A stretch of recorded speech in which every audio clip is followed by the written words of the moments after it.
Answer VDP উন্নয়ন bank নিয়োগ বিজ্ঞপ্তি প্রকাশ করেছে এবং এটা নতুন নিয়োগ বিজ্ঞপ্তি। তো এই নিয়োগ বিজ্ঞপ্তির কি কি পোস্ট আছে, লাস্ট ডেট কবে, কিভাবে অ্যাপ্লাই করবেন, কিভাবে এসএমএস করবেন, কোন কোন কাগজপত্র লাগবে, সব আমরা এই সার্কুলারে এই ভিডিওতে দেখব। কাজেই ভিডিওটি শেষ পর্যন্ত ধৈর্য ধরে আপনারা দেখলে সঠিকভাবে বুঝতে পারবেন এবং জানতে পারবেন। শুরুতেই একটি বিষয় আপনাদের জানিয়ে রাখি, আনসার ভিডিপি উন্নয়ন ব্যাংক এটা অনেকেই ভাববেন যে এটা সরকারি নাকি বেসরকারি। এটা অবশ্যই সরকারি। সরকারের যে 4টি ব্যাংক রয়েছে তার মধ্যে এটি একটি। তো আপনারা এই বিষয়ে অবশ্যই ভালো জানেন। এখানে দেখুন নিয়োগ বিজ্ঞপ্তিতে তারা কি বলেছে যে আনসার ভিডিপি উন্নয়ন ব্যাংকের নিম্নবর্ণিত স্থায়ী শূন্য পদসমূহ পূরণের লক্ষ্যে পদের পাশে বর্ণিত শর্ত সাপেক্ষে প্রকৃত বাংলাদেশি নাগরিকদের নিকট হতে অনলাইনের মাধ্যমে আবেদনপত্র আহ্বান করা যাচ্ছে। মানে এক কথায় বাংলাদেশি নাগরিকদের নিকট হতে, অর্থাৎ বাংলাদেশের 64 জেলা অর্থাৎ সকল জেলার প্রার্থীরাই ছেলে মেয়ে উভয়েই মানে এই পোস্টটাতে আপনারা আবেদন করতে পারবেন। একটাই পোস্ট, সেটা হচ্ছে ডাটা এন্ট্রি অপারেটর, গ্রেড 16, বেতন স্কেল 9,300 থেকে 22,490, পদ সংখ্যা দেখুন 300, অনেকজন নেওয়া হবে। শিক্ষাগত যোগ্যতা অভিজ্ঞতা দেখুন কি বলেছে, যে কোনো স্বীকৃত বিশ্ববিদ্যালয় হতে স্নাতক বা সমমানের ডিগ্রি, অর্থাৎ এসএসসি ইন্টার দিয়ে হবে না, অনার্স বা ডিগ্রি সমমান, অনার্স বা সমমানের ডিগ্রি থাকতে হবে। আর কম্পিউটার বা ডাটা এন্ট্রি সংক্রান্ত সরকার স্বীকৃত কোনো প্রতিষ্ঠান হইতে প্রশিক্ষণ বা কাজের অভিজ্ঞতা এটা থাকতে হবে যে কোনো প্রতিষ্ঠান থেকে। কম্পিউটার সার্টিফিকেট লাগবে। তারপর হচ্ছে কম্পিউটার টাইপিং, যেটা বাংলায় 20 শব্দ প্রতি মিনিটে আর হচ্ছে ইংরেজিতে 28 শব্দ থাকতে হবে। স্ট্যান্ডার্ড অ্যাপটিটিউড টেস্টে উত্তীর্ণ হতে হবে। একটাই পদ, ডাটা এন্ট্রি অপারেটর, পদ হচ্ছে 300। আপনাদের যাদের মানে অনার্স ডিগ্রি কমপ্লিট আছে আপনারা অবশ্যই অ্যাপ্লাই করবেন। আচ্ছা, তারপর এখানে দেখুন শর্তাবলীর ক্ষেত্রে কি বলা হয়েছে, এগুলো খুব ইম্পর্টেন্ট, যে আবেদনকারীকে অবশ্যই বাংলাদেশের নাগরিক হইতে হবে।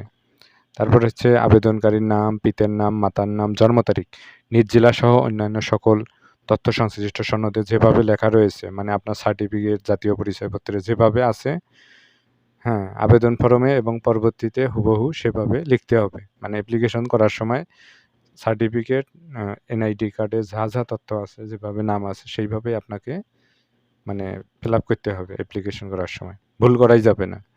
মানে ধরুন সার্টিফিকেট বা এনআইডি কার্ডে একটা আছে, আপনি অ্যাপ্লিকেশন করার সময় একটা দিলেন, পরবর্তীতে তারা ভুল প্রমাণ পেল, এক্ষেত্রে মানে পরবর্তীতে চাকরিতে সমস্যা হয়। তারপর দেখুন যে মুদ্রিত হস্তলিখিত কোনো প্রকার আবেদন বা কাগজপত্র ডাকযোগে বা অন্য কোনো উপায়ে প্রেরণ করা হলে তা গ্রহণযোগ্য হবে না। অনলাইনের মাধ্যমেই নেওয়া হবে, কোনো হাতে লিখিত কোনো কাগজপত্র তারা গ্রহণ করবে না। আর বয়স 18 থেকে 32 চাওয়া হয়েছে। তারপর হচ্ছে সরকারি, আধা সরকারি ও স্বায়ত্তশাসিত প্রতিষ্ঠানে চাকরিরত, মানে কেউ চাকরি করেন আবার এটাতে আবেদন করবেন, এরকম যারা প্রার্থী আছে তাদের ক্ষেত্রে বলেছে যে কর্তৃপক্ষের অনুমতি মানে নিতে হবে এক কথায়। এখানে খুব গুরুত্বপূর্ণভাবে তারা এই বিষয়গুলো তুলে ধরেছে। অসম্পূর্ণ, ত্রুটিপূর্ণ ও বিলম্বে প্রাপ্ত আবেদনপত্র সরাসরি বাতিল হবে। এগুলো খুব মানে একটু সেনসিটিভ, আপনাকে মানে সেইভাবেই মানে অ্যাপ্লিকেশন করতে হবে। এক জেলার বাসিন্দা অন্য জেলার বাসিন্দা হিসেবে আবেদন করতে পারবেন না। ধরুন আপনি বগুড়া জেলার বাসিন্দা, আপনি রংপুর জেলা দিয়ে আবেদন করলেন, এক্ষেত্রে কিন্তু হবে না। এসব বিষয়ে খুব সাবধান। যার যে জেলা সেই জেলায় মানে অ্যাপ্লিকেশন করার সময় সিলেক্ট করতে হবে। তারপর দেখুন অনলাইনে আবেদনপত্র পূরণ সংক্রান্ত নিয়মাবলী ও শর্তাবলী। এই যে লিঙ্ক, অর্থাৎ যেভাবে আপনারা আবেদন করবেন, অ্যাপ্লিকেশন করবেন, এই লিঙ্ক আমরা ভিডিও ডেসক্রিপশনে দেব, https://avub.teletalk.com.bd। তো এই লিঙ্ক আমরা ভিডিও ডেসক্রিপশনে দেব, সেখান থেকে আপনারা অ্যাপ্লিকেশন করতে পারবেন, অ্যাপ্লাই করতে পারবেন।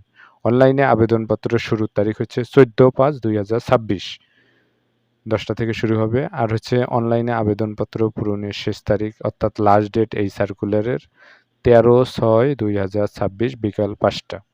লাস্ট ডেট হচ্ছে 13/6/2026, 14/5/2026 থেকে 13/6/2026 এই সময়ের ভিতরে মানে আপনাদের যাদের যোগ্যতা আছে ডাটা এন্ট্রি অপারেটর পদে আপনারা ওই পোস্টটাতে আবেদন করবেন। আর হচ্ছে আবেদন করার পর মানে পরবর্তী ৭২ ঘন্টার মধ্যে টেলিটক সিমের মাধ্যমে আপনাকে ২টা এসএমএস করতে হবে। তারপর হচ্ছে ছবি ৩০০/৩০০ আর স্বাক্ষর হচ্ছে ৩০০/৮০। এগুলো মানে আগে থেকেই উঠে তারপর স্বাক্ষর দিয়ে এগুলো মানে এডিট করে রাখবেন। তাহলে পরবর্তীতে যখন মানে আপনি অ্যাপ্লিকেশন করতে যাবেন তখন মানে শুধু আপলোড দিলে হয়ে যাবে। তারপর হচ্ছে এখানে অ্যাপ্লিকেশন ফর্ম এটা কালার প্রিন্ট করবেন। আর এসএমএস যখন করবেন অবশ্যই আপনাকে টেলিটক সিমে ব্যালেন্স রাখতে হবে ৳১১২, ৳১০০ এবং ৳১২ সার্ভিস চার্জ ৳১১২। ২টা এসএমএস ওইরকম ৩, ৬ টাকা অর্থাৎ ৳১১৮, ৳২০ উপরে রাখবেন এবং টেলিটক সিমে নেট যেন থাকে। এখানে যেভাবে বলেছে যে ১ম এসএমএস AVUB স্পেস দিয়ে আপনার ইউজার আইডি লিখতে হবে এবং ১৬,২২২ সেন্ড করতে হবে। অর্থাৎ এক্সাম্পল যেভাবে তারা বলেছে এইভাবেই। তারপর হচ্ছে রিপ্লাই এসএমএস আসবে। দ্বিতীয় এসএমএস আবার এভাবে করতে হবে। AVUB স্পেস ইয়েস তারপর স্পেস দিয়ে পিন নাম্বার দিতে হবে।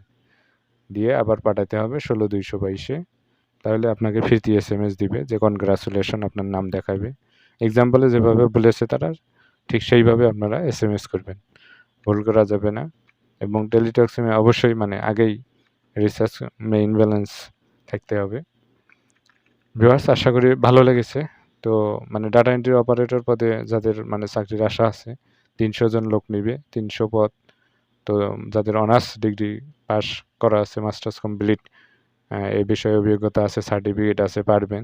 আপনারা এই পোস্টে অবশ্যই আবেদন করবেন এবং পরীক্ষা কবে কোথায় হবে এগুলো পরে নোটিশ দেওয়া হবে এবং অ্যাডমিট কার্ড ডাউনলোড দিলে আপনারা সেটা জানতে পারবেন। এগুলো অনেক দেরি আছে। তো ভিউয়ার্স আশা করি ভিডিওটি আপনাদের মাঝে অনেক ভালো লেগেছে। ভিডিওটি ভালো লাগলে অবশ্যই আমাদের চ্যানেলকে আপনারা সাবস্ক্রাইব করবেন এবং আমাদের চ্যানেলের সঙ্গে থাকবেন। ধন্যবাদ।